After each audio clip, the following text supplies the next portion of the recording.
O futebol perde mais uma lenda, Roberto Dinamite, o maior ídolo do Vasco. Carlos Roberto Gama de Oliveira nasceu em 13 de abril de 1954, em Duque de Caxias, Rio de Janeiro. Com uma carreira de recordes incríveis, Dinamite, chamado de Bob pelos amigos mais íntimos, possui recordes na história do futebol brasileiro. Ele é o maior artilheiro da história de todas as edições do Campeonato Brasileiro, de campeonatos cariocas, de todos os clássicos do Rio de Janeiro e também do Estádio de São Januário.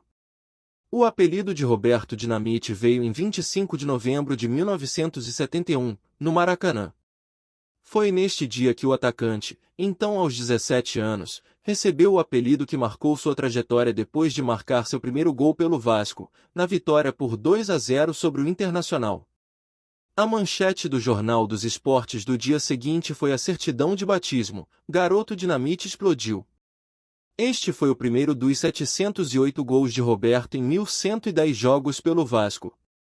Este foi também apenas o primeiro dos muitos momentos marcantes do ídolo com a camisa Cruz Maltina.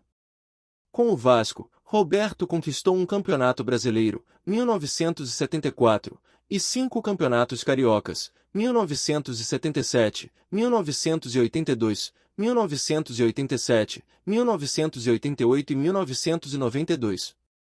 O atacante levou o Vasco ao primeiro título brasileiro da história do clube em 1974, sendo o artilheiro da competição com 16 gols marcados.